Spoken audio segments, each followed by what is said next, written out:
నిన్న కేసీఆర్ మాట్లాడుతూ సిపిఎం సిపిఐలను ఒక మాట అన్నాడు.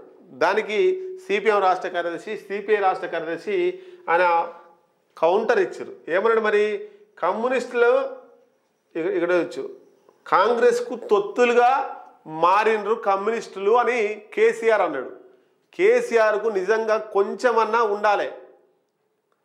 ఇలా కమ్యూనిస్టులు లేకపోతే బీజేపీ రెండవ ప్లేస్లో ఉండు తెలంగాణలో బీఆర్ఎస్ పుట్టగతులు లేకుండా పోయేది.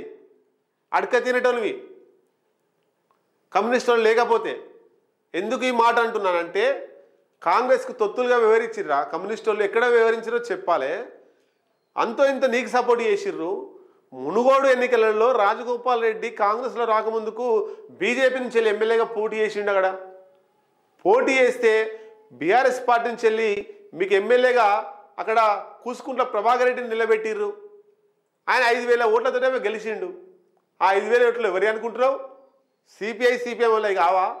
అప్పుడు నీకు తొత్తుగా వివరించినట్టు అనిపిస్తలేదా? అప్పుడు నీకు సపోర్ట్ చేస్తే కమ్యూనిస్టులు మంచోళ్ళు, అంతకుముందు కమ్యూనిస్టులు తోక పార్టీలు అన్నావు, తర్వాత కమ్యూనిస్టులు మద్దతు కావాలని మునుగోడు ఎన్నికలలో పోయినావు, గెలిచినావు, అయిపోయింది. అప్పుడు మునుగోడు ఎన్నికలలో బీఆర్ఎస్ పార్టీ గెలవకపోతే బఠానీలు కూడా అమ్ముకునేందుకు పనికి రాకపోవు. మీ బీఆర్ఎస్ పార్టీ బఠానీలు అమ్ముతుంది కూడా పనికి రాకపోవు. వాళ్ళు ఏదో గడ్డ మీద వేసిర్రు. బీజేపీ ఓడిపోవడం వల్ల అలా గ్రాఫే పడిపోయింది. బీఆర్ఎస్ గెలవడం వల్ల బీఆర్ఎస్ గ్రాఫ్ పెరిగింది. నీకు సపోర్ట్ ఇస్తే ఒక మాట, సపోర్ట్ ఇవ్వకపోతే ఒక మాట. ఏడా కమ్యూనిస్టులు ఎప్పుడు కూడా అంటే కమ్యూనిస్టులు అనేది సపోర్ట్ చేస్తున్నాను కాదు, ఎప్పుడు నిజాయితీగా ఉంటారు. పాలకులు మోసాలు చేస్తూనే ఉంటారు. వీళ్ళ ఓట్లు పాలకులు వేసుకొని పబ్బం గడుపుకుంటున్నారు తప్ప కమ్యూనిస్ట్ పార్టీలకు ఏ పార్టీ ఉపయోగపడలే. వీళ్ళ ఓట్లు వేసుకున్నందుకు వీళ్ళని మభ్యపెడుతున్నారు. వీళ్ళ ఓట్లు వేసుకొని గద్దెనెత్తుతున్నారు. ఏ పార్టీ వీళ్ళకు సపోర్ట్ చేసింది చెప్పురి? ఏ పార్టీ వీళ్ళకి కమ్యూనిస్టులను ఆదుకుంది చెప్పురి? అంతా కూడా జాన్ వెస్లీ ఖండించిండు. అట్లా మనకు ఇగో కూనంనేని సాంబశివరావు కూడా సహకరించిండు, ఆయన ఖండించిండు. అంటే ఇప్పుడు ఉన్నటువంటి బాధ కేసీఆర్ బాధ ఏంటంటే ఈ కమ్యూనిస్టులతో కలిసి వస్తే బాగుంటుంది అనుకుంటున్నాడు. మరనే అధికారంలోకి వస్తా అనుకుంటున్నాడు.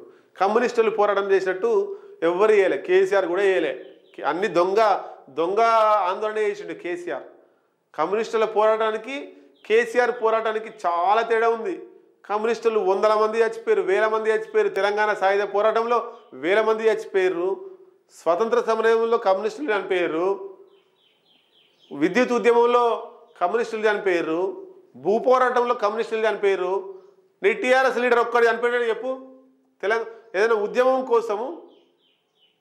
ఒక ఉద్యమం కోసం బీఆర్ఎస్ కార్యకర్త చనిపోయింది చెప్పు కేసీఆర్? కమ్యూనిస్టుల గురించి మాట్లాడే అర్హత కేసీఆర్కే లేదు.